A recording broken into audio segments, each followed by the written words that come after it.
Il y a 6 mois, j'ai reçu un colis dans mon bureau. Il n'y avait pas d'expéditeur, seulement un timbre postal d'Addis Abeba, en Éthiopie, et un mot manuscrit dans un anglais imparfait, « Lisez-le avant qu'il ne disparaisse ». À l'intérieur se trouvait une chemise contenant des photographies haute résolution d'un manuscrit tracé sur du parchemin en peau de chèvre. L'écriture était en guèze, la langue liturgique sacrée de l'Église éthiopienne. Elle comprenait également une traduction en espagnol de 3 pages, dactylographiée, sur une ancienne machine à écrire et non sur un ordinateur. Comme si la personne qui l'avait envoyée ne voulait laisser aucune trace numérique de ce qu'elle partageait. J'ai demandé à mon équipe de recherche de vérifier l'authenticité des images. Nous documentions depuis un certain temps la résurrection du Christ et d'autres énigmes liées aux premières années du christianisme. Cela leur a pris 2 semaines. Lorsqu'ils sont revenus avec les résultats, j'ai compris pourquoi le mot disait « lisez-le avant qu'il ne disparaisse ». Ce que ce manuscrit contenait était si dérangeant pour la version officielle de l'histoire du christianisme que certaines personnes pourraient faire tout leur possible pour l'effacer, comme elles l'ont fait au cours des 2000 dernières années avec tout ce qui contredit leur prétendu monopole sur la vérité. Tout ce que je croyais savoir sur la résurrection était incomplet. Je ne parle pas de détails mineurs ni de nuances théologiques, ce qui n'intéresse que les professeurs de séminaire. Je parle de chapitres entiers de l'histoire qui ont été arrachés du livre transmis à l'humanité et qui changent radicalement le sens de tout le reste. Pendant près de 2000 ans, le monde a reçu une histoire qui s'achevait devant le tombeau vide, la pierre roulée et le silence. Fin. Mais ce dénouement n'a jamais été universel. À des milliers de kilomètres de Rome, dans des monastères de pierre creusés à même des falaises verticales en Éthiopie, des moines ont protégé un récit différent, une Bible ancienne composée de 81 livres, et non de 66. Des pages que l'Occident n'a jamais lues, des paroles qui n'ont jamais été prêchées depuis une chaire européenne. Au cœur de ces pages oubliées se trouve un passage sur la résurrection qui ne se contente pas de décrire ce qui s'est passé après la résurrection de Jésus, mais qui explique ce qui a changé dans la relation avec la mort, avec le ciel, avec la nature de Dieu, avec le destin de l'âme et avec l'accès direct de l'humanité à la vérité, sans aucun intermédiaire. Ces paroles ont été préservées hors de portée des conciles ecclésiastiques, des éditions ultérieures et de tout contrôle institutionnel. Elles sont restées cachées jusqu'à présent, et voici ce que disent ces 81 livres capables de réécrire l'histoire. La plupart des gens considèrent que la Bible est un texte fixe, définitif et intouchable, quelque chose que Dieu aurait écrit de sa propre main et remis à l'humanité dans un coffret orné d'un ruban. Mais c'est une illusion. La Bible que vous avez sur votre table de chevet est le résultat de siècles de débats, d'affrontements politiques, d'excommunications, de menaces de mort et de décisions prises par des hommes ayant des intérêts très précis quant à ce que vous deviez lire et ce que vous ne deviez pas savoir. L'Église orthodoxe éthiopienne n'a jamais été d'accord avec ces décisions, alors que la Bible occidentale s'arrêtait à 66 livres. L'Éthiopie en a préservé 81, soit 15 de plus que les protestants et 8 de plus que les catholiques. Il ne s'agit pas d'ajouts arbitraires ni de textes marginaux à la provenance douteuse. Ce sont certains des écrits chrétiens les plus anciens utilisés dans la liturgie, vénérés par les premiers croyants, bien avant qu'ils ne soient silencieusement éliminés en Occident.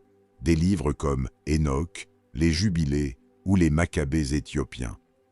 Pendant des siècles, les érudits occidentaux les ont ridiculisés, les qualifiant de mythes primitifs issus d'une culture qui n'aurait, soi-disant, pas compris la théologie. Puis la science est intervenue. La datation au carbone 14 des évangiles de Garima, découverts dans un monastère éthiopien, a indiqué qu'ils avaient été écrits entre les années 330 et 650 de notre ère. Ils sont considérés comme comptant parmi les manuscrits chrétiens illuminés les plus anciens de la Terre, alors que l'Europe s'enfonçait dans le chaos provoqué par la chute de l'Empire romain, alors que les tribus envahissantes brûlaient les bibliothèques et détruisaient tout sur leur passage. Les moines éthiopiens préservaient ce que nous pourrions appeler le code source du christianisme. Et ce que contient ce code est explosif. Le livre d'Hénoch explique pourquoi l'humanité a péché avant le déluge. Il décrit une rupture cosmique. 200 êtres appelés veilleurs sont descendus du ciel sur la terre. Ils ne sont pas venus pour aider. Ils sont venus pour prendre. Ils ont pris des femmes humaines pour épouses et ont engendré des êtres hybrides appelés Néphilim, des géants qui dévoraient les ressources du monde. Lorsque la nourriture est venue à manquer, ils ont commencé à dévorer les êtres humains. Et quand les humains n'ont plus suffi, ils se sont dévorés entre eux. Mais le plus perturbant n'est pas la violence, c'est ce qu'ont enseigné les veilleurs. Hénoch donne des noms concrets.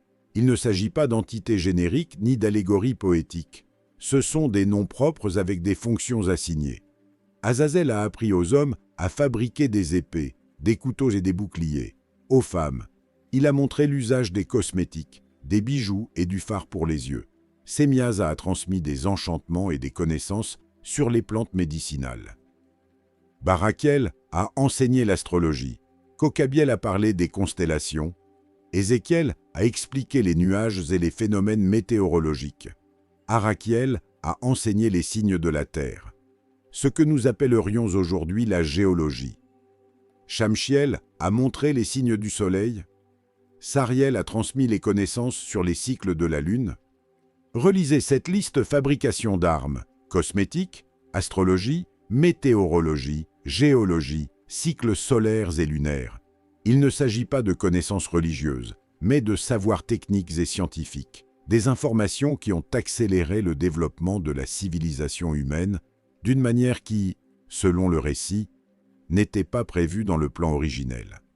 Les veilleurs n'ont pas seulement violé des femmes humaines, ils ont altéré le processus naturel de l'évolution de l'humanité en lui livrant des connaissances pour lesquelles elle n'était pas encore prête. Ce n'était pas une simple désobéissance. C'était un savoir non autorisé, une sorte d'intrusion dans le système d'exploitation de la civilisation. Ce serait, selon cette interprétation, la véritable raison pour laquelle l'Église romaine a rejeté le livre d'Hénoch, non pas parce qu'il était faux, mais parce qu'il était impossible à contrôler. Le monde décrit par Hénoch est un monde où le savoir interdit circule librement, où les êtres humains ont accès à des informations qui les rendent puissants, et où s'effondre le monopole du savoir dont toute institution a besoin pour maintenir sa domination. Un monde où n'importe qui peut apprendre la métallurgie, la botanique, l'astronomie ou la météorologie sans avoir besoin de la permission d'un prêtre. Un tel monde représenterait la plus grande hantise de toute religion organisée. C'est pourquoi Hénoch aurait été éliminé. Il était trop dangereux pour une institution qui avait besoin que les êtres humains dépendent d'elle pour accéder à la connaissance. Un texte qui affirme que le savoir est libre et que toute personne peut l'acquérir sans l'autorisation d'un prêtre constitue une bombe contre toute structure religieuse organisée. L'Éthiopie l'a préservée parce qu'elle n'a jamais eu besoin de contrôler le savoir de son peuple comme Rome l'a fait. Mais le cœur le plus inquiétant apparaît plus loin. Il se trouve dans un texte intitulé « Mashafa Kidan », le livre de l'Alliance. Ce qu'il contient laisse les théologiens sans voix et empêche de nombreux historiens des religions de dormir paisiblement.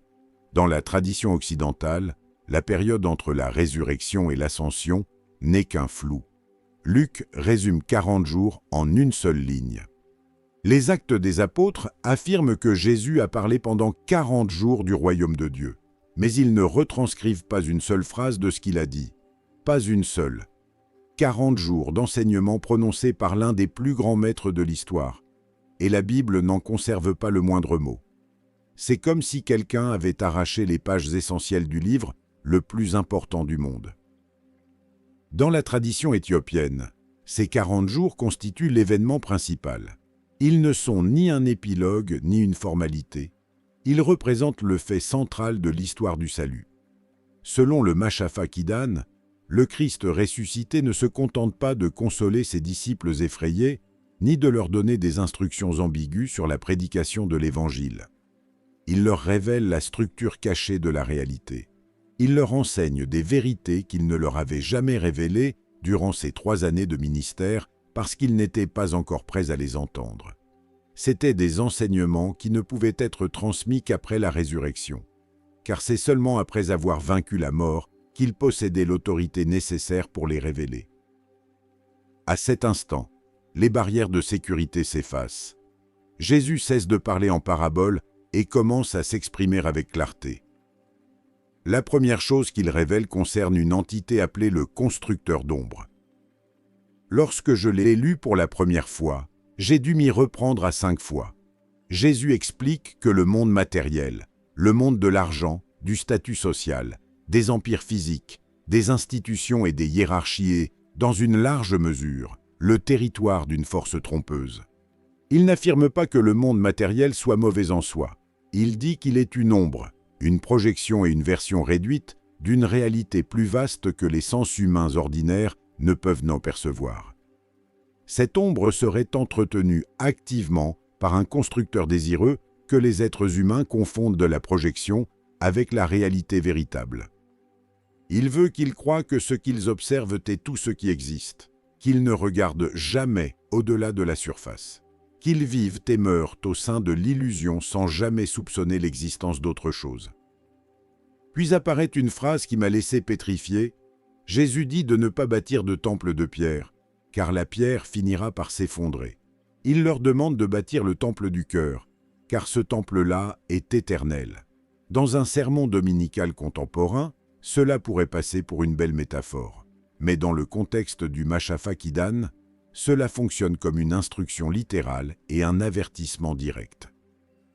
Face à la religion organisée, Jésus serait en train de dire que les églises de pierre, les cathédrales gothiques, les basiliques baroques et les méga-églises équipées d'écrans LED et de systèmes audio à 100 000 $ font partie de l'ombre. Ce sont des constructions du monde matériel que la force trompeuse utilise pour maintenir les êtres humains dans un système de contrôle. Le véritable temple n'est pas un bâtiment doté d'une adresse postale et d'un code pour faire des dons. C'est votre intérieur, votre cœur, votre conscience. Vous n'avez pas besoin de prêtres, d'évêques, de papes, de dîmes ni de quête spéciale de Noël pour cheminer. Jésus prédit dans ce texte que des hommes vêtus de longues robes utiliseront son nom pour accumuler de l'or, qu'ils transformeront sa croix en épée, qu'ils bâtiront des empires en son nom et contrediront tout ce qu'il a enseigné. Il prédit une future Rome qui transformera sa croix en arme de conquête. La précision de cette prédiction inquiète ceux qui ont étudié le texte, car elle semble décrire les croisades avec 8 siècles d'avance, l'Inquisition avec 1000 ans d'avance, la vente des indulgences, les scandales financiers de la Banque du Vatican et les méga-églises modernes dont les pasteurs vivent dans des manoirs, voyagent en jet privé et perçoivent la dîme par carte de crédit. C'est comme si Jésus observait 2000 ans dans le futur à travers une fenêtre et décrivait avec une précision chirurgicale ce qu'il adviendrait de son message. Il dit aux disciples que le vrai croyant doit être un étranger face aux systèmes humains. Il ne doit pas en faire partie. Il ne doit pas en tirer profit. Il ne doit pas devenir leur complice. Il doit être quelqu'un d'extérieur au système, une personne qui vit dans le monde mais n'appartient pas au monde, quelqu'un qui contemple les institutions humaines, y compris religieuses, les yeux grands ouverts, et ne se laisse pas tromper par les ombres qu'elles projettent. Vient ensuite l'enseignement qui m'a privé de sommeil durant 3 nuits. Jésus introduit une vision duale de l'âme humaine qui semble presque biologique. Il affirme qu'au-dedans de chaque être humain souffle 2 vents, le vent de la vie et le vent de l'erreur. Le vent de la vie est l'étincelle divine, la connexion directe avec la source de toute existence. Le signal originel qui unit l'être humain à Dieu sans avoir besoin d'une antenne ecclésiastique. Le vent de l'erreur est différent, il ne s'agit pas simplement de pensées négatives ou de tentations passagères. Il est décrit comme un parasite, une entité qui s'infiltre par la cupidité, par les yeux lorsqu'il regarde ce qu'il ne devrait pas contempler, par la bouche lorsqu'elle prononce des mensonges et par les oreilles lorsqu'elles écoutent des calomnies. Une fois que ce vent pénètre, il calcifie le cœur, le durcit, le transforme en pierre, métamorphosant un être humain vivant en ce que Jésus appelle une tombe ambulante. Une tombe ambulante? Pensez-y un instant.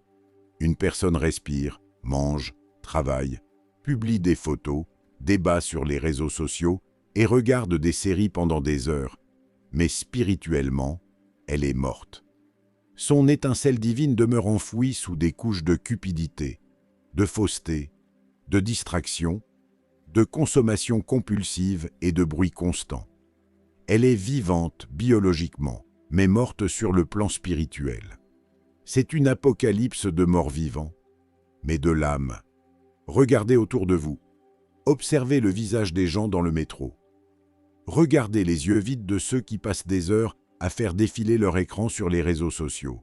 Contemplez comment des millions d'individus traversent toute leur existence sans une seule expérience authentique de connexion avec quelque chose de plus grand qu'un écran de 6 pouces. Des tombes ambulantes. Jésus les aurait décrites il y a 2000 ans. Puis il fournit l'antidote.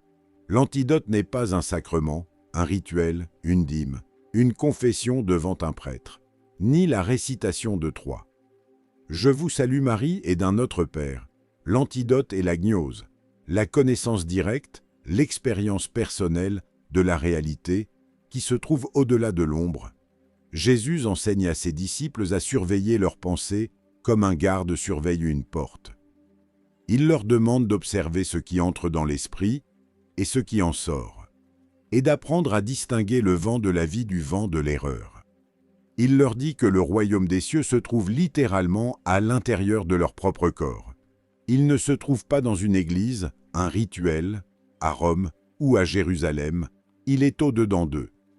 Il demeure caché dans le silence qui existe entre les pensées, dans ce minuscule espace situé entre une pensée et la suivante. Lorsque l'esprit s'arrête pendant une fraction de seconde, c'est là, dit Jésus, que se trouve le royaume en vous, dans le silence. Cela présente une ressemblance extraordinaire avec ce que les maîtres bouddhistes appellent la méditation vipassana, avec ce que les hindous nomment dhyana, avec ce que les soufis connaissent sous le nom de muraqaba, et avec ce que des mystiques chrétiens comme Maître Eckhart et Jean de la Croix ont décrit des siècles plus tard en risquant leur propre vie. Jésus aurait enseigné la méditation. Il aurait enseigné l'observation des pensées et la pleine conscience 2000 ans avant que la Silicon Valley ne la transforme en une application à $10 par mois. Lorsque j'ai lu cette partie du Mahashabha-Kidan, je suis resté assis pendant 1 heure sans bouger. Ce que décrit Jésus est presque indiscutable au regard de certaines pratiques contemplatives du bouddhisme, de l'hindouisme, du soufisme et du mysticisme chrétien. C'est peut-être pour cela que l'Empire romain a dû supprimer ce texte. Rome avait besoin de citoyens obéissants qui craignaient l'empereur et le pape. Elle n'avait pas besoin de mystiques conscients d'eux-mêmes qui considéraient l'Église comme inutile. Car si Dieu est en vous, et que le royaume des cieux se trouve dans le silence entre vos pensées, vous n'avez pas besoin de payer des impôts au temple. Vous n'avez pas à vous agenouiller devant un évêque. Vous n'avez pas besoin d'acheter des indulgences. Vous n'avez pas à vous confesser à un prêtre. Vous devenez un être ingouvernable, difficile à contrôler et libre. Et la liberté spirituelle constitue le plus grand danger pour toute institution qui vit de la vente de l'accès à Dieu. Le Mahashabha-Kidan contient également des détails cosmologiques qui ont été rejetés pendant des siècles comme de la poésie primitive par des érudits occidentaux persuadés d'en savoir plus que des moines africains. Il parle de réservoirs de neige et des portes des vents. Pendant longtemps, certains scientifiques se sont moqués de ces descriptions, les considérant comme des métaphores enfantines créées par une culture qui ignorait la météorologie. Mais la science moderne a prouvé que les modèles climatiques de la planète se déplacent grâce à des courants globaux, de véritables fleuves de vent qui circulent dans l'atmosphère en suivant des trajectoires définies et relativement prévisibles. Les portes des vents, c'est exactement ce que décrit le texte.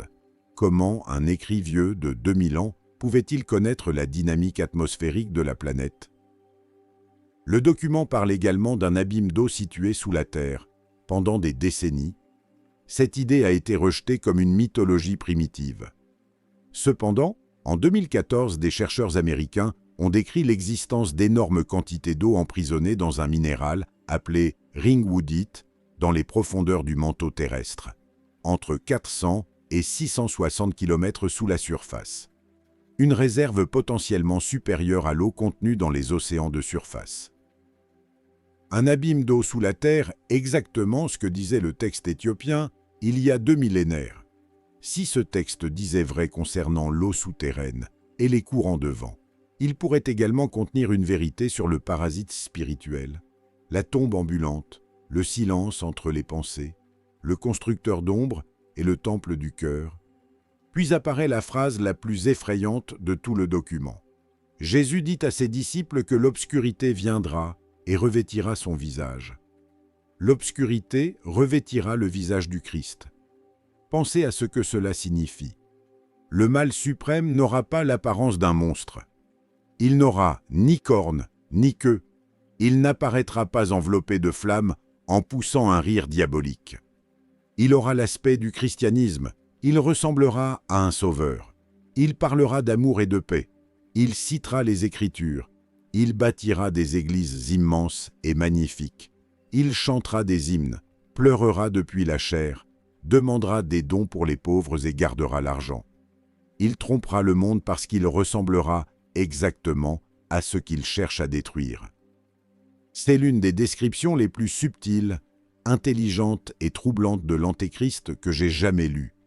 Elle ne décrit pas un tyran grotesque. Elle décrit quelqu'un qui ressemble à Jésus, parle comme Jésus et prêche comme Jésus, mais qui n'est pas Jésus. C'est son ombre, la projection du constructeur d'ombre déguisé en lumière. Jésus n'a pas laissé seulement des avertissements. Il a aussi laissé des instructions. Il a laissé une arme, une pratique réservée au cercle intime qui impliquait le contrôle de la respiration et la concentration de l'esprit.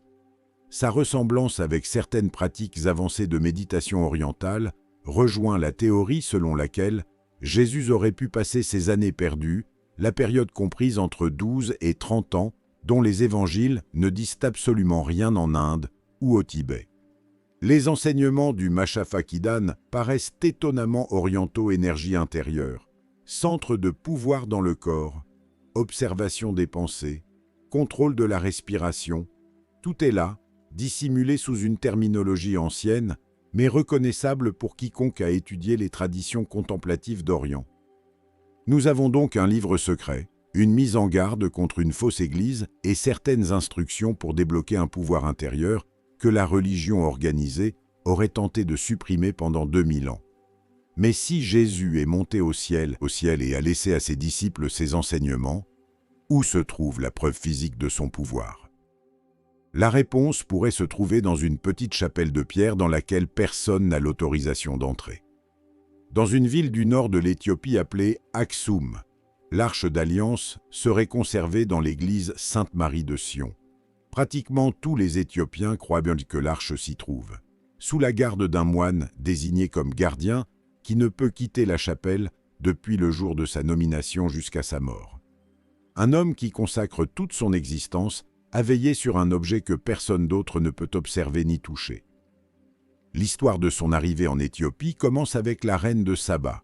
La reine s'est rendue à Jérusalem, a rencontré le roi Salomon et est revenue en portant dans son ventre leur fils, Ménélik Ier, des années plus tard.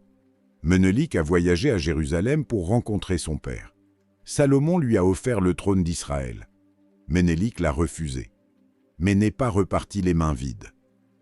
Selon le Kebra Nagast, la chronique royale d'Éthiopie, Ménélik et ses compagnons ont accompli le vol le plus audacieux de l'histoire.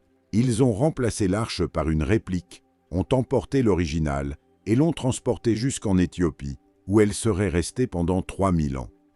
L'arche n'est pas seulement décrite comme un coffre doré orné de chérubins, les récits bibliques la présentent presque comme une arme. Elle brûlait des armées, crachait du feu, abattait des murailles et tuait quiconque s'en approchait trop ou la touchait sans autorisation. Uza a tenté de la retenir alors qu'elle semblait sur le point de tomber du char qui la transportait, et il est mort sur le coup. les Philistins qui l'avaient capturé ont été châtiés par des tumeurs et des fléaux. Les effets décrits par la Bible paraissent inquiétamment modernes. Cela ne vous rappelle-t-il pas les radiations? Au cours de mes recherches, j'ai trouvé une donnée qui m'a profondément perturbé. Les gardiens de l'arche à Aksoum, ces moines désignés pour la garder à vie, développent des cataractes et perdent progressivement la vue. Leur peau pâlit et beaucoup meurent jeunes par rapport à l'espérance de vie habituelle de la population éthiopienne. Pourquoi un coffre fabriqué en bois et en or causerait-il des cataractes? Une perte de vision, une pâleur et une mort prématurée. À moins qu'il ne s'agisse pas seulement de bois et d'or, à moins qu'ils ne contiennent quelque chose capable d'émettre une énergie que le corps humain ne peut supporter lors d'expositions prolongées. Cataracte, perte de vision, pâleur et mort prématurée sont des symptômes qui peuvent apparaître après une exposition chronique à des rayonnements ionisants. Certains chercheurs considèrent que l'arche pourrait être une technologie ancienne à haute énergie. D'autres pensent qu'il s'agissait d'un dispositif de communication, quelque chose de bien plus ancien que la religion elle-même. Quoi qu'il en soit, l'Éthiopie l'aurait gardé pendant 3000 ans, l'aurait défendu au prix du sang et protégé contre les envahisseurs, les colonisateurs, les pillards et les dictateurs qui voulaient l'utiliser comme une arme. L'Éthiopie est la seule nation africaine à avoir échappé à une colonisation durable. Lorsque l'Italie a envahi le pays en 1896 avec des armements modernes, de l'artillerie et des mitrailleuses, les forces éthiopiennes ont défait l'armée italienne lors de la bataille d'Adwa, l'une des défaites les plus humiliantes subies par le colonialisme européen en Afrique. Les habitants locaux affirment que Saint-Georges a chevauché à leur côté. D'autres murmurent une version plus inquiétante que l'arche aurait été transportée près du champ de bataille et aurait libéré une énergie ou une lumière aveuglante qui aurait modifié le cours de la guerre. Même certains ordres secrets auraient connu son existence. Les chevaliers templiers ont voyagé en Éthiopie à la recherche de l'arche. Leurs symboles croix, étoiles à 6 branches, compas et équerres sont encore visibles sur les murs de certaines églises creusées dans la roche à Lalibela. Selon certaines théories, les Templiers savaient que le Graal n'était pas le calice de la Seine. C'était une ligne de sang, et l'arche constituait la preuve de cette lignée. Cela mène à une connexion que j'ai découverte au cours de mes recherches et qui réunit tout ce qui précède d'une manière inattendue. Les empereurs d'Éthiopie ne se considéraient pas comme des rois ordinaires. Ils ont régné à travers la dynastie salomonique et ont affirmé descendre directement du roi Salomon et de la maison de David. Pendant près de 3000 ans, depuis environ 900 avant Jésus-Christ jusqu'en 1974, une même lignée royale a gouverné l'Éthiopie. Le dernier empereur, Haïlé Sélassié, était considéré comme le 225e dirigeant de cette chaîne dynastique. Son titre officiel était le lion conquérant de la tribu de Juda. Ce n'était pas un simple titre symbolique ou cérémoniel. Il représentait une revendication légale d'appartenance au sang de David. Si Marie, la mère de Jésus, appartenait à la maison de David, comme l'affirme Luc, et que les empereurs éthiopiens revendiquaient en la même origine, alors ils ne seraient pas des étrangers, ils seraient de la même famille. Tandis que l'Europe adorait Jésus comme un Dieu distant, assis sur un trône céleste, l'Éthiopie aurait été gouvernée par des membres de sa lignée. La connexion entre Jésus et l'Éthiopie ne serait pas seulement théologique, elle serait génétique, une connexion du sang. C'est ici qu'intervient la science moderne. Des études génétiques sur la population éthiopienne montre l'existence d'anciennes composantes provenant du Levant, la région qui comprend aujourd'hui Israël, la Palestine, la Syrie et le Liban, attestant d'une migration réelle de populations du Proche-Orient vers l'Éthiopie. Les légendes pourraient cacher des souvenirs historiques. Nous arrivons maintenant à Lalibela, un lieu qui déconcerte les archéologues et oblige à repenser de nombreux modèles conventionnels. Au XIIe siècle, le roi Lalibela a ordonné la construction de 11 églises. Il n'a pas engagé de maçons pour empiler des briques. Il a ordonné qu'elles soient sculptées directement dans la roche volcanique. Nous ne parlons pas de grottes agrandies ni de cavernes décorées, nous parlons de cathédrales complètes avec fenêtres, portes, colonnes, arches, chapiteaux, escaliers intérieurs et systèmes de drainage, taillés dans un seul bloc de roche. C'est de la sculpture en négatif. Le constructeur doit visualiser l'ensemble du bâtiment en 3 dimensions à l'intérieur d'un bloc de basalte et retirer tout ce qui ne fait pas partie de l'église. Une seule erreur, une colonne fissurée ou un arc mal calculé pourrait ruiner tout le projet. Il est impossible de remettre en place la roche extraite. Le monde est obnubilé par les pyramides d'Égypte. Mais Lalibela pourrait être plus complexe encore.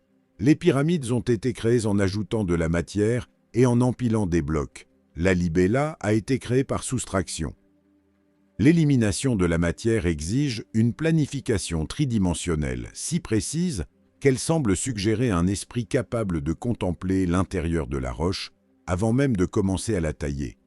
Quelqu'un qui visualisait la cathédrale achevée à l'intérieur du bloc de basalte. De la même manière que Michel-Ange affirmait voir sa sculpture au cœur du marbre.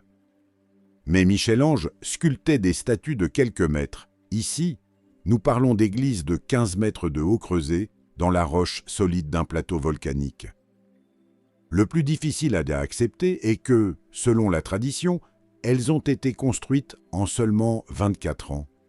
On a calculé que pour tailler 11 églises à l'aide d'outils manuels, de ciseaux en fer et de marteaux en pierre, il aurait fallu des dizaines de milliers d'ouvriers pendant plus d'1 siècle.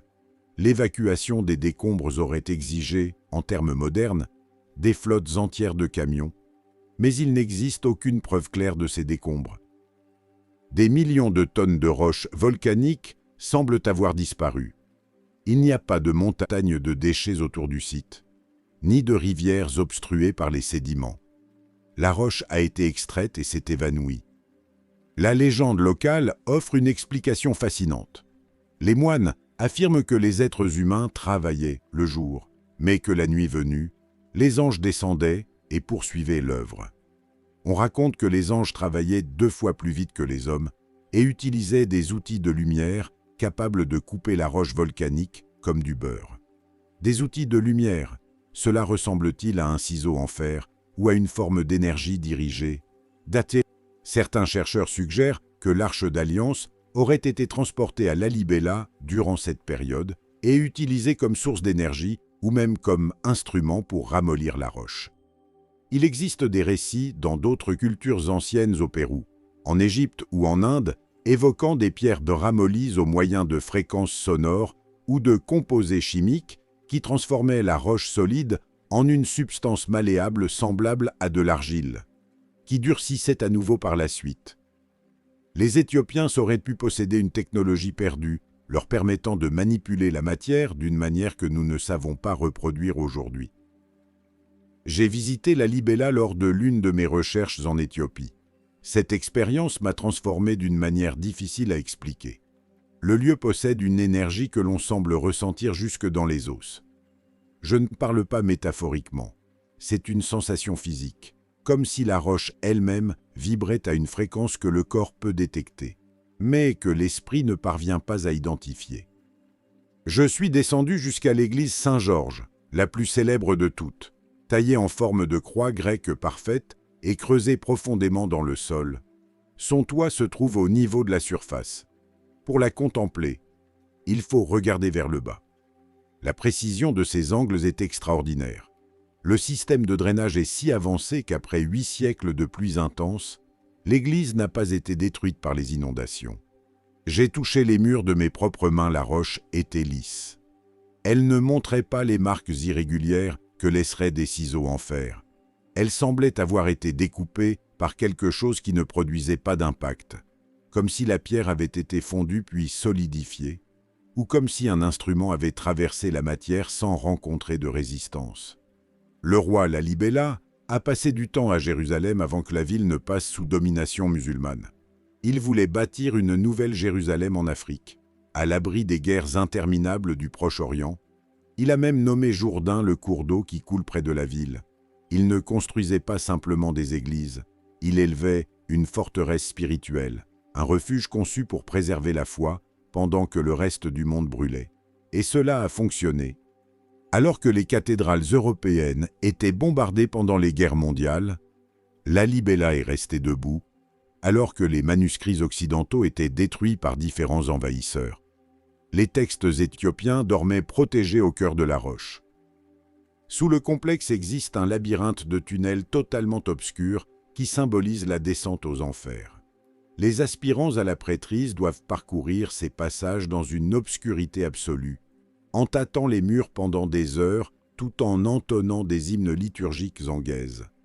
C'est une chambre de privation sensorielle entièrement construite en pierre il y a 800 ans. Elle se rattache directement aux enseignements du Mashafa Kidan sur l'obscurité du tombeau et le voyage de l'âme à travers les ténèbres pour trouver la lumière. L'architecture renforce la théologie, le bâtiment est l'enseignement, la pierre est le sermon. Il faut marcher à travers l'obscurité pour trouver la lumière. De récentes études tridimensionnelles du site ont révélé des anomalies sous le sol, des espaces vides qui n'auraient pas été ouverts depuis des siècles et des chambres scellées sous les églises dont on ignore le contenu. Les prêtres disent que là se trouve le trésor des saints des manuscrits, des objets en or ou peut-être les outils utilisés pour construire le complexe. Des outils de lumière cachés sous la roche qui attendent d'être découverts. Les symboles sculptés sur les murs comprennent l'étoile de David, la croix chrétienne et le svastika, un ancien symbole solaire bien antérieur à son appropriation par le nazisme. Tout cela montre une fusion de traditions, une connexion avec l'Orient et une géométrie sacrée alignée sur les étoiles. Les constructeurs de Lalibela n'auraient pas seulement sculpté des églises. Ils auraient représenté une carte du cosmos sur la pierre. Et maintenant, apparaît la question qui devrait vous empêcher de dormir. Pourquoi maintenant? Pourquoi ces textes font-ils surface après 2000 ans de silence?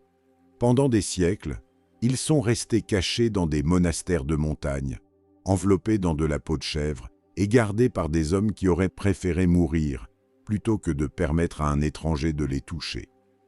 Ils ont survécu aux insectes, aux guerres, aux empires, aux invasions et à de longues périodes d'isolement. Et soudain, tout s'ouvre. Ces dernières années, ces livres ont commencé à circuler sur Internet.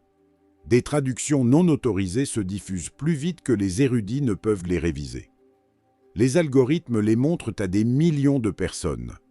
Selon les interprétations les plus radicales, ces textes contiendraient un mécanisme d'urgence pour l'humanité, une sorte de soupape de sécurité qui ne s'active qu'à un moment très précis de l'histoire.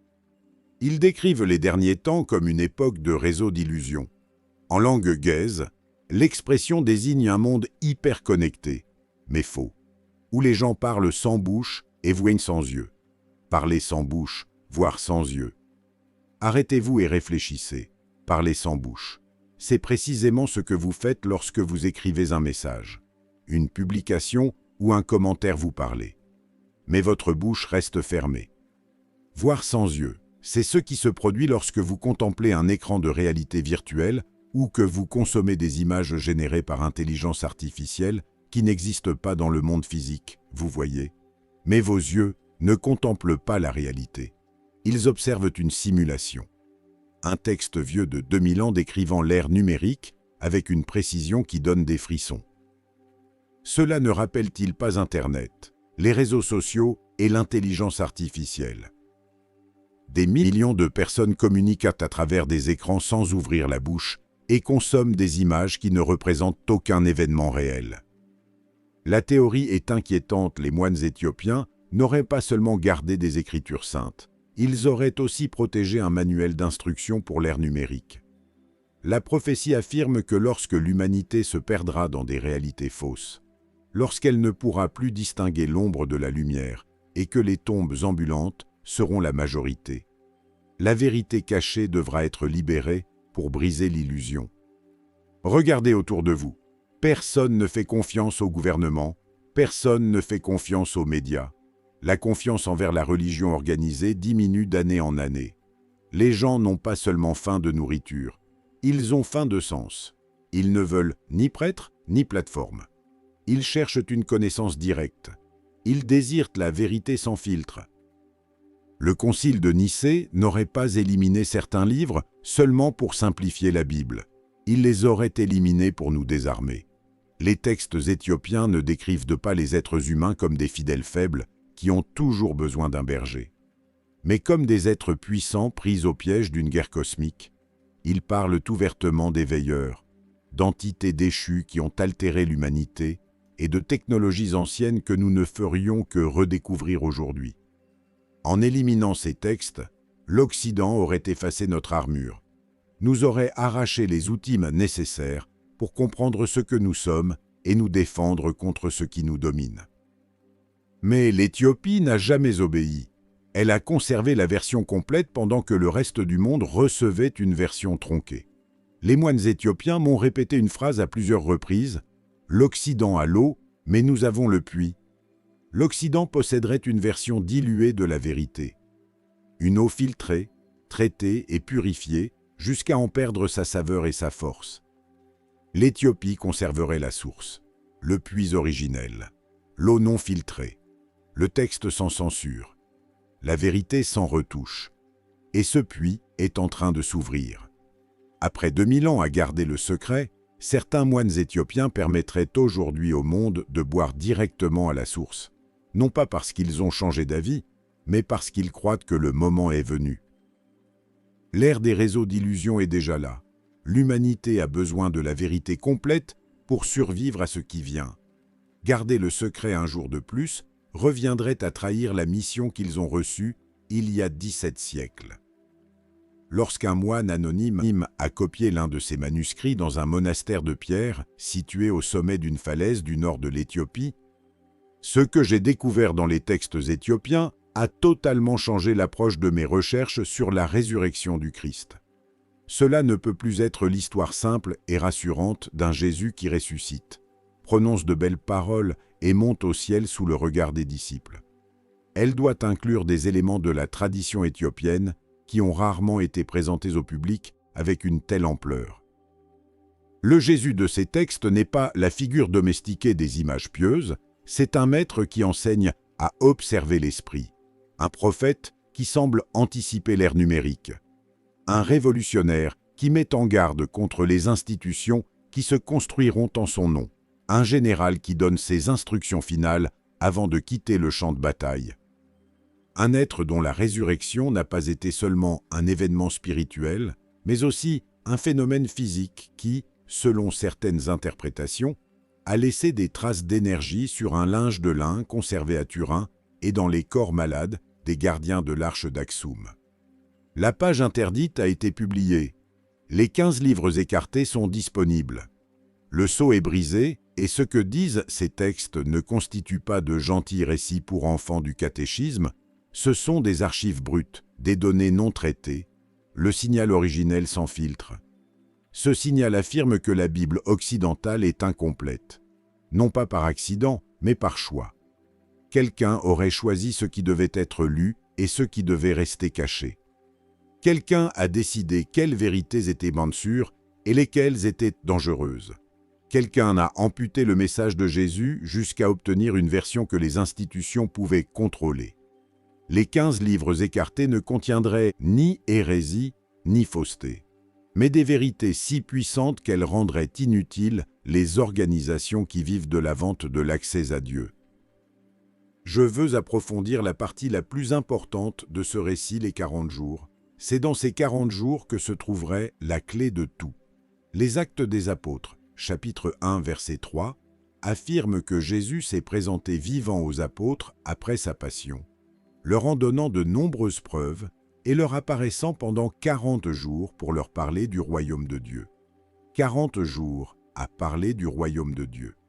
Mais le texte ne retranscrit pas un seul mot de ce qu'il a dit, pas une seule phrase. C'est comme si un historien écrivait qu'Einstein avait donné une conférence de 40 jours au cours de laquelle il avait révélé les secrets de l'univers, pour avouer ensuite « Je n'ai rien noté de ce qu'il a dit ». C'est absurde, c'est suspect, et cela pourrait être délibéré. Les responsables du canon biblique connaissaient probablement une partie des enseignements attribués à ces 40 jours. les traditions orales circulaient parmi les premières communautés. Il existait des textes qui documentaient certains de ces enseignements, mais ils ont été écartés du canon officiel parce que leur contenu était incompatible avec le modèle hiérarchique que les évêques du IVe siècle étaient en train de bâtir. Pensez à ces implications. Si Jésus a enseigné pendant 40 jours que le royaume de Dieu se trouve à l'intérieur de chaque personne et qu'aucun intermédiaire n'est nécessaire pour y accéder, cet enseignement détruirait la raison d'être de toute structure ecclésiastique. Les évêques n'auraient pas inclus volontairement dans leur Bible officielle un texte qui affirmait que les évêques étaient inutiles. Ce serait comme demander à un banquier de publier un manuel pour vivre sans banque. Mais les moines éthiopiens ont conservé ces enseignements parce que leur modèle d'église était différent. L'Église éthiopienne n'a pas développé une structure centralisée identique à celle de Rome. Ces moines vivent dans des communautés autonomes et des monastères isolés, où l'autorité découle de la vie spirituelle et de la connaissance des textes, et non pas seulement d'une nomination politique. Pour eux, un texte qui enseigne que le royaume de Dieu est en chaque être humain n'est pas une menace. C'est la confirmation de ce qu'ils ont toujours cru. Nous devons mesurer la portée de ce que décrit le Mashafa Kidan sur ces 40 jours. De nombreux commentaires traitent le document comme une curiosité exotique d'une tradition chrétienne marginale. Mais il n'est peut-être pas marginal. Il pourrait être antérieur à de nombreuses traditions occidentales et potentiellement plus proche de certains courants primitifs. Le ton de Jésus dans le Mashafa Kidan n'est pas celui du sermon sur la montagne. Ce n'est pas « tant l'autre joue » ni « heureux les doux ». C'est le ton d'un général qui transmet ses dernières instructions avant de quitter le champ de bataille.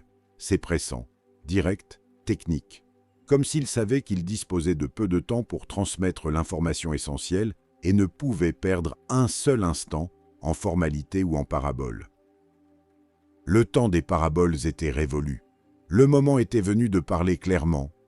Il dit aux disciples que le vrai croyant doit être un étranger face aux systèmes humains, ne pas en faire partie, ne pas en tirer profit, ne pas être leur complice, demeurer dans le monde sans appartenir au monde, observer les institutions humaines, y compris religieuses, les yeux grands ouverts, et ne pas se laisser tromper par leur apparence de légitimité. J'ai consulté des spécialistes des traditions contemplatives orientales au sujet des techniques décrites par le Mashafa Kidan. Leurs réactions ont été empreintes d'un véritable étonnement. L'instruction de surveiller ses pensées comme un garde surveille une porte est pratiquement identique à certaines pratiques de la méditation vipassana du bouddhisme Theravada. La référence aux deux vents qui soufflent en l'être humain rappelle les concepts de prana et d'apana de la tradition yogique. L'idée du silence entre les pensées comme voie d'accès au divin se rapproche du cœur de certaines pratiques soufis. Ces similitudes ne peuvent être ignorées. Soit Jésus a étudié avec des maîtres orientaux durant ses années perdues et a transmis ses enseignements après la résurrection. Soit les vérités spirituelles les plus profondes sont universelles et apparaissent de manière indépendante dans toutes les traditions qui les recherchent honnêtement. Quoi qu'il en soit, le fait qu'un ancien texte chrétien contienne des techniques contemplatives similaires à celles du bouddhisme, de l'hindouisme et du soufisme devrait inciter tout chercheur sérieux à la réflexion. La théorie des années perdues de Jésus mérite une attention plus soutenue que celle qu'elle reçoit habituellement. Les évangiles canoniques présentent Jésus à 12 ans dans le temple de Jérusalem, surprenant les maîtres de la loi par sa sagesse. Ensuite, il saute directement jusqu'à ses 30 ans, lorsqu'il apparaît au bord du Jourdain pour être baptisé par Jean. 18 ans de silence. 18 ans sur lesquels on ne raconte absolument rien. Où était Jésus entre 12 et 30 ans? Qu'a-t-il fait? Avec qui a-t-il étudié? Qu'a-t-il appris? En 1894, le journaliste russe Nicolas Notovitch a publié « La vie inconnue de Jésus-Christ », un ouvrage dans lequel il affirmait avoir trouvé des manuscrits dans un monastère bouddhiste du Ladakh, en Inde. Ces documents décrivaient la visite d'un maître nommé Issa, une forme orientale du nom de Jésus, qui aurait voyagé en Inde pour étudier auprès de brahmanes et de bouddhistes durant sa jeunesse. L'histoire a été rejetée par les érudits occidentaux comme une invention. Par la suite, d'autres voyageurs ont assuré avoir vu des documents similaires. Je n'affirme pas que la théorie de Jésus en Inde soit un fait prouvé. Elle ne l'est pas. Mais les similitudes entre les enseignements du Mashafakidhan et les traditions contemplatives orientales méritent maintenant une étude sérieuse au lieu d'être balayées par l'arrogance habituelle d'un certain académisme. Je souhaite revenir maintenant à l'Arc de l'Alliance. Lorsque la tradition affirme que l'arche se trouve à Aksum, beaucoup d'Occidentaux ricanent, qualifiant cela de folklore africain ou de superstition locale. Mais il existe des indices qui parviennent à glacer le rire dans la gorge. Le premier est l'infrastructure. L'église Sainte-Marie de Sion n'est pas un temple ordinaire. Le site ressemble à un complexe hautement protégé. Il dispose de plusieurs barrages de sécurité, de gardes et d'un protocole d'accès si strict que même les plus hautes autorités religieuses ne peuvent entrer librement dans la chapelle où l'arche est censée être conservée. Seul le gardien désigné y a accès, et il est choisi à vie. Lorsqu'il meurt, un autre gardien prend immédiatement sa place. La chaîne ne se rompt jamais. S'il ne protégeait c'est qu'une boîte vide ou une réplique, pourquoi maintenir un tel niveau de sécurité? Soit l'arche est là, et elle est bien ce qu'ils affirment. Soit les Éthiopiens organisent depuis 3000 ans l'une des opérations de garde les plus élaborées de l'histoire pour protéger un récipient sans valeur. L'une de ces deux possibilités paraît irrationnelle, et je ne suis pas sûr que ce soit la première. Le deuxième indice provient des témoignages. Le journaliste britannique Graham Hancock a enquêté pendant des années sur l'arche éthiopienne et s'est entretenu avec l'un de ses gardiens. Selon son récit, l'arche émettait un son constant, une vibration de basse fréquence que l'on pouvait entendre lorsque la chapelle demeurait silencieuse. Un objet vieux de 3000 ans qui vibre. Cela ne ressemble pas à du bois et de l'or. Cela ressemble à quelque chose doté d'une source d'énergie interne qui continue de fonctionner après 30 siècles. La troisième piste est historique. Lors de l'invasion italienne de 1935, les troupes de Mussolini ont occupé Aksum et ont emporté son obélisque jusqu'à Rome. Cependant, elles n'ont pas trouvé l'arche, les moines l'avaient cachée dans un lieu inconnu. Les soldats ont fouillé l'église, creusé le sol et interrogé les prêtres. Mais ils n'ont pas localisé l'objet. Lorsque les Italiens ont été vaincus et ont quitté le territoire, l'arche a regagné sa chapelle comme si elle n'en était jamais sortie. Les dictateurs du XXe siècle se sont intéressés aux objets religieux parce qu'ils croyaient qu'ils pouvaient servir d'instruments de pouvoir. Ce n'était pas une idée totalement absurde. La Bible décrit l'arche détruisant des armées, abattant des murailles et tuant quiconque s'en approchait sans autorisation. Si l'on prend au pied de la lettre les récits bibliques, l'arche serait l'une des armes les plus puissantes à avoir jamais existé. Et elle se trouverait dans une chapelle de pierre à Aksum, gardée par un moine qui perd progressivement la vue en veillant sur elle. La guerre du Tigré, qui s'est déroulée entre 2020 et 2022, a été dévastatrice pour le patrimoine culturel de la région. Des troupes armées ont pénétré dans des monastères restés intacts pendant des siècles. En divers endroits, des milliers de manuscrits sur parchemin ont été pillés, certains vieux de plus de 1000 ans, des documents qui avaient survécu à des invasions, des campagnes coloniales, des révolutions et des guerres civiles ont disparu en quelques heures. Certains ont commencé à apparaître sur les marchés d'antiquités d'Internet. Des parchemins écrits en gaze, ornés d'enluminures médiévales et vendus à des collectionneurs qui ignoraient probablement ce qu'ils achetaient et d'où cela provenait. Des prêtres ont été assassinés, des églises et des monastères ont subi des dégâts. Dans ce contexte de destruction massive du patrimoine chrétien éthiopien, le manuscrit arrivé dans mon bureau prend tout son sens. Quelqu'un l'a sorti durant la guerre. Non pas pour le vendre, mais pour le sauver. Il l'a envoyé à la personne qui, selon lui, pouvait lui donner la plus grande diffusion possible. Quelqu'un qui enquêtait depuis des décennies sur les grands énigmes de l'histoire sacrée et disposait des moyens de raconter au monde ce qu'il contenait. Il me l'a envoyé à moi. Le mot disait « Lisez-le avant qu'il ne disparaisse ».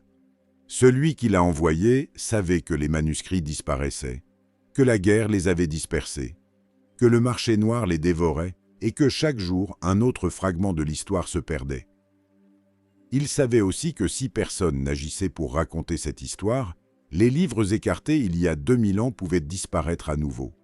Cette fois, non pas sous la censure d'un évêque, mais sous les balles d'une guerre et la cupidité d'un marché incapable de faire la différence entre un parchemin sacré et un simple souvenir touristique. Je ne permettrai pas que cela se produise tant que j'aurai une voix, que je me battrai pour raconter l'histoire et qu'il existera des livres, des caméras, des micros ou des écrans capables de révéler la vérité que les moines éthiopiens ont préservée pendant des siècles dans des monastères de pierre dont une grande partie du monde ignorait jusqu'à l'existence. La Bible éthiopienne contient 81 livres. La Bible protestante en compte 66. Il en manque 15.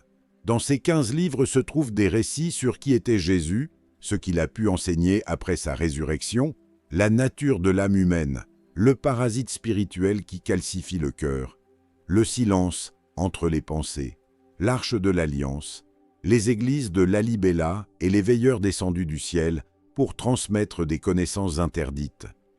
Tout cela a été écarté, et tout cela est en train de revenir.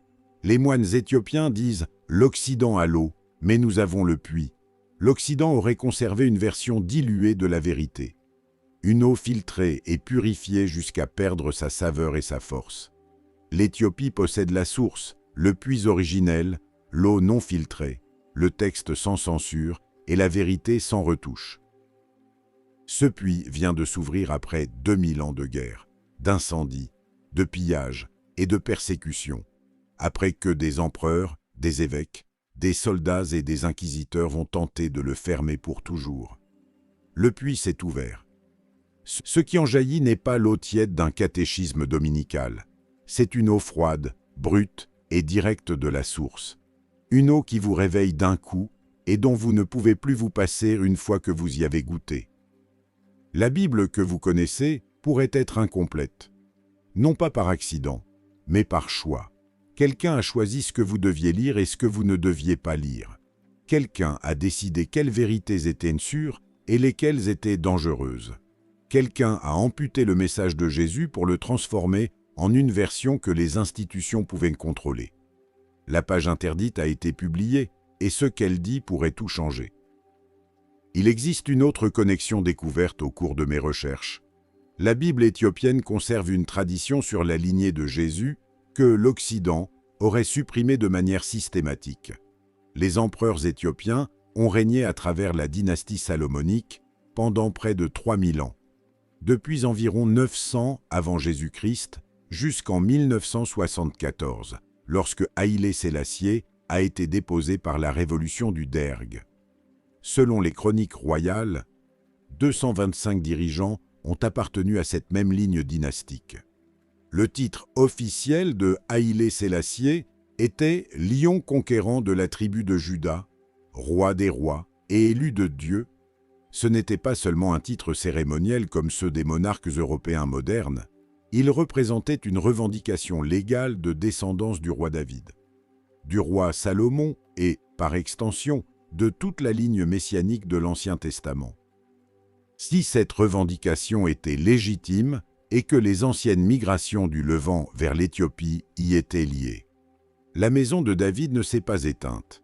Elle est restée vivante en Afrique au sein d'une lignée qui a gouverné pendant des siècles pendant que l'Europe ignorait presque son existence. Si Marie, la mère de Jésus, appartenait à la maison de David et que les empereurs éthiopiens affirmaient descendre de la même maison. L'implication est évidente, la famille de Jésus aurait pu avoir des parents en Éthiopie, des parents puissants, des parents avec une armée, des parents sur un trône. Il ne s'agirait pas seulement d'une relation théologique, mais bien d'une connexion de sang. C'est ce que certains mouvements rastafaris ont perçu lorsqu'ils ont considéré Haïlé Sélassié comme une figure messianique. L'Apocalypse parle du lion de la tribu de Juda qui ouvrira le livre scellé. Et il y avait là un homme dont le titre officiel était exactement celui-là. Haïlé Sélassié ne s'est jamais proclamé divin, mais il comprenait le poids de ses ancêtres. Il comprenait que les lignées comptent, que le sang transporte de l'information et que la relation entre Jésus et l'Éthiopie pouvait être autre chose que la fantaisie de quelques moines isolés. Une étude génétique publiée en 2015 a analysé l'ADN d'un ancien habitant d'Éthiopie retrouvé dans la grotte de Mota. Ces résultats ont montré que les populations éthiopiennes modernes possèdent un composant génétique significatif provenant du Levant. La date estimée de cette migration tourne autour de 3000 ans, soit la même époque que celle que la tradition éthiopienne associe au voyage de Ménélik Ier depuis Jérusalem. Une migration réelle, des personnes réelles, un ADN réel. Les légendes pourraient être de l'histoire codée dans la double hélice de millions de personnes. Cela aiderait à expliquer pourquoi le christianisme éthiopien est si différent de l'occidental. Les Éthiopiens ont conservé des prescriptions juives, des règles alimentaires qui interdisent pas le porc et certains fruits de mer, la circoncision au 8e jour et la célébration du sabbat comme jour saint. Leur foi mêle des éléments de l'Ancien et du Nouveau Testament. Il n'y a pas de rupture nette. Le christianisme éthiopien pourrait ressembler à ce qu'était cette religion avant que Rome ne la reformule pour l'adapter à la culture gréco-romaine, avant que les conciles n'éliminent de nombreux éléments liés aux racines juives. Pour les Éthiopiens, Jésus n'est pas venu pour abolir la loi, mais pour l'accomplir, et ils l'ont respecté pendant des siècles sans demander la permission à Rome. Je veux revenir maintenant aux veilleurs. Le livre d'Hénoch consacre à cette histoire beaucoup plus d'espace que ce que j'ai raconté. Les détails supplémentaires sont troublants. Les Néphilim, enfants des veilleurs et des femmes humaines, ont grandi jusqu'à d'atteindre une taille démesurée. Le texte affirme qu'ils consommaient toute la production des êtres humains, jusqu'à ce que ceux-ci ne puissent plus les nourrir. Ils ont alors commencé à s'en prendre aux oiseaux, aux bêtes, aux reptiles et aux poissons. Puis ils ont commencé à se dévorer entre eux et à boire du sang. C'est la description d'une catastrophe écologique en chaîne. Les Néphilim épuisent les ressources de la planète, détruisent les chaînes alimentaires, déséquilibrent les écosystèmes et, lorsqu'il ne reste plus rien à consommer, se détruisent mutuellement. C'est l'image d'un effondrement de civilisation qui s'avère inquiétamment moderne.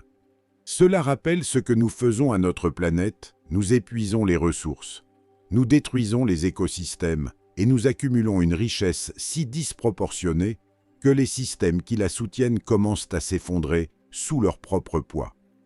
La réponse divine face aux Néphilim fut le déluge, une réinitialisation complète, une opération destinée à effacer tout ce qui existait pour recommencer à zéro. Selon cette interprétation, le déluge n'était pas un châtiment général contre l'humanité, mais une opération visant à éliminer les Néphilim et les conséquences du savoir non autorisé apporté par les veilleurs. Cependant, Hénoch affirme que les Néphilim n'ont pas totalement disparu lors du déluge, leurs corps ont été détruits par l'eau, mais leurs esprits, mi-angéliques, mi-humains, sont restés sur la terre comme des entités incorporelles, des esprits mauvais qui errent dans le monde en causant destruction, maladie et souffrance. Ce que la tradition chrétienne ultérieure a appelé des démons.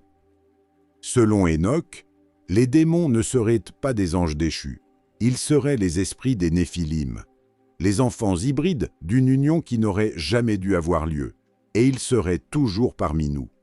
Rapprochez cette affirmation de ce que le Mashafa Kidan dit à propos du vent de l'erreur, ce parasite qui pénètre les êtres humains par la cupidité, par les yeux et par la bouche.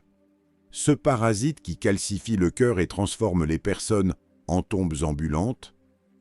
Si les esprits des Néphilim errent toujours dans le monde, si les entités décrites par Hénoch n'ont pas été détruites et ont seulement perdu leur corps, alors le parasite mentionné par Jésus pourrait désigner précisément ces êtres des restes spirituels des Néphilim cherchant des hôtes humains, non pas à la manière des possessions spectaculaires des films avec des têtes qui tournent et du vomi vert, mais par une influence beaucoup plus subtile, un murmure, un penchant pour la cupidité, une tendance au mensonge, une calcification progressive du cœur qui transforme de bonnes personnes en individus vides sans qu'ils ne comprennent ce qui leur arrive.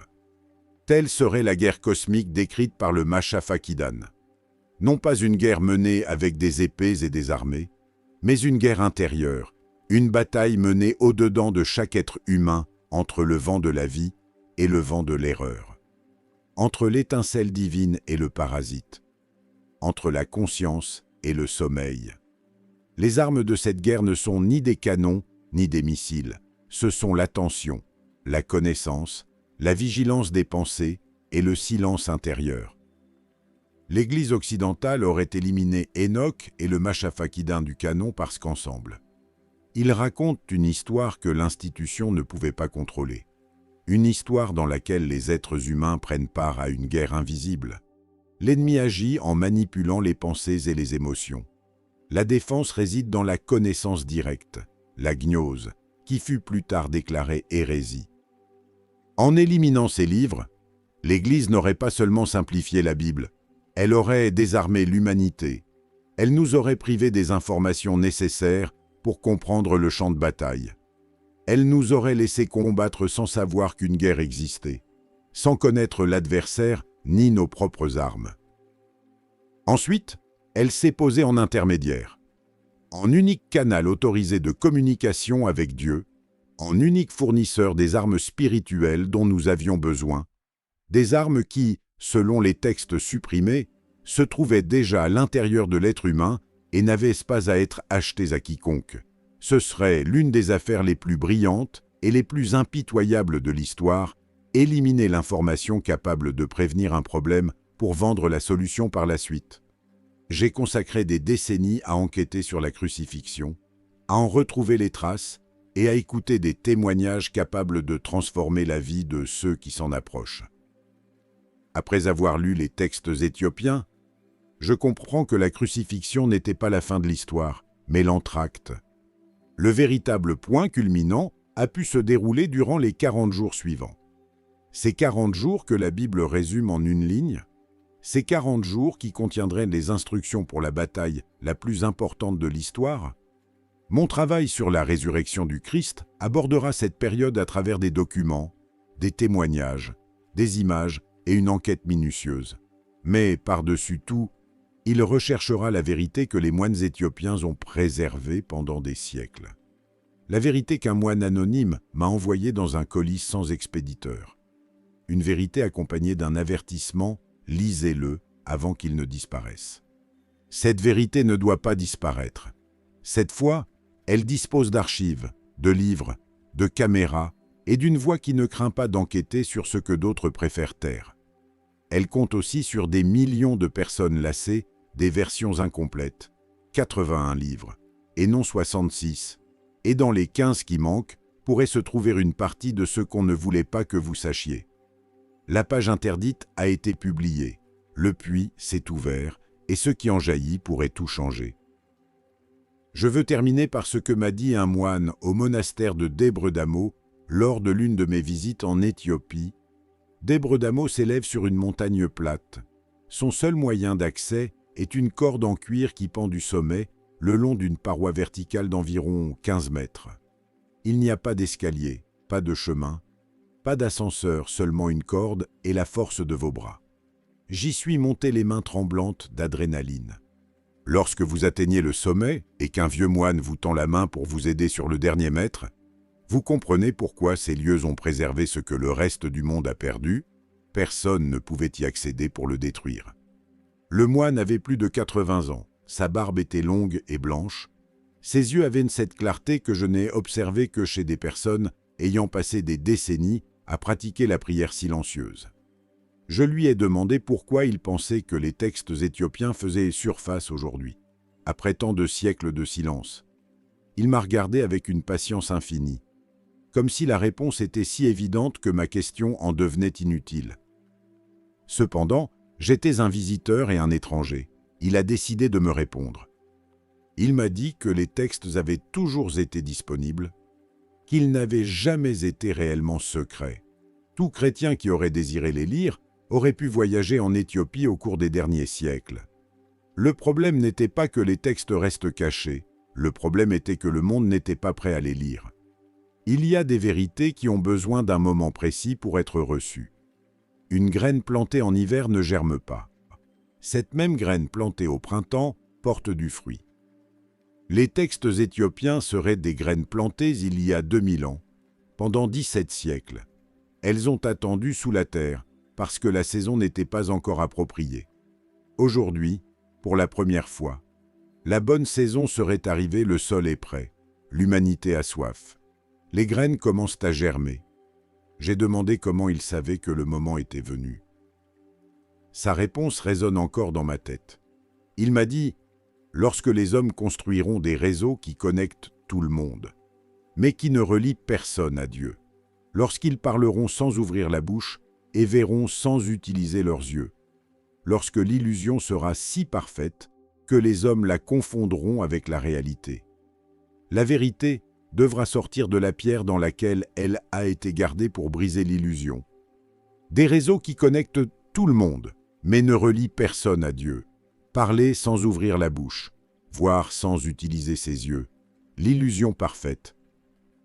Ce moine de plus de 80 ans, qui vivait sur une montagne accessible uniquement par une corde, décrivait Internet, les réseaux sociaux, la réalité virtuelle et l'intelligence artificielle avec une précision qui m'a laissé sans voix.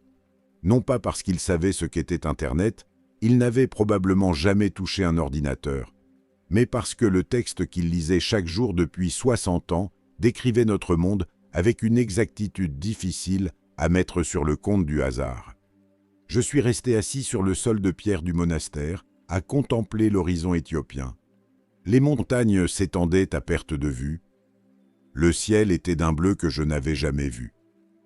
J'ai pensé à ce que ce moine venait de me dire. Peut-être avait-il raison. Peut-être que ces textes ne sont pas apparus plus tôt parce que l'humanité n'en avait pas besoin. Elle en a besoin maintenant, à ce moment précis de l'histoire, quand l'illusion numérique est plus parfaite que jamais, quand les tombes ambulantes sont la norme et non l'exception, quand les gens sont plus connectés que jamais et en même temps plus seuls que jamais. Des millions d'êtres humains se sentent vides, sans comprendre pourquoi. Ils cherchent désespérément quelque chose capable de combler ce vide. Ils ne le trouvent pas dans les réseaux sociaux, la consommation, les plateformes audiovisuelles, les médicaments, ni dans aucune des choses offertes par le constructeur d'ombre. Ce qu'ils cherchent se trouve dans le silence entre les pensées, dans le temple du cœur, dans l'étincelle divine que chaque être humain porte en lui et que le vent de l'erreur a recouverte de couches de bruit, de distraction, de cupidité et de peur. Ce qu'ils cherchent pourrait être exactement ce que Jésus a enseigné durant les 40 jours que la Bible occidentale n'a pas raconté. Ce qu'ils cherchent pourrait se trouver dans les 15 livres écartés. Aujourd'hui, ces livres sont disponibles pour la première fois depuis 2000 ans. N'importe qui ayant accès à Internet peut lire ce que les moines éthiopiens ont conservé pendant des siècles. On peut lire Enoch et connaître l'histoire des veilleurs. On peut s'approcher du Mashafa Kidan et examiner les enseignements attribués au Christ ressuscité. On peut lire les jubilés et étudier leur calendrier. On peut lire l'ascension d'Ésaïe et explorer la structure des 7 cieux qui a disparu d'une grande partie de la cosmologie occidentale. Tout était là, attendant comme une graine sous la terre en attendant le printemps. Et le printemps est arrivé. Je ne sais pas si je retournerai en Éthiopie. Je ne sais pas si je remonterai par la corde en cuir de Débré Damo. Je ne sais pas si je toucherai à nouveau les parois lisses des églises de Lalibela ou si je ressentirai la vibration de la roche quand le monastère s'apaise au coucher du soleil. Mais je sais que ce que j'ai trouvé là-bas, ce que les moines m'ont montré et ce que contenait le manuscrit sans expéditeur est trop important pour être gardé secret. La page interdite a été publiée, le puits s'est ouvert. Les graines germent et ce qui en poussera pourrait être si grand, profond et transformateur que cela changera à jamais la façon dont l'humanité comprend Dieu. Jésus, l'âme, la mort, la résurrection et elle-même. 81 livres, et non 66. Et dans les 15 restants pourrait se trouver la vérité dont nous avions besoin et qu'il ne me voulait non pas nous laisser connaître jusqu'à présent.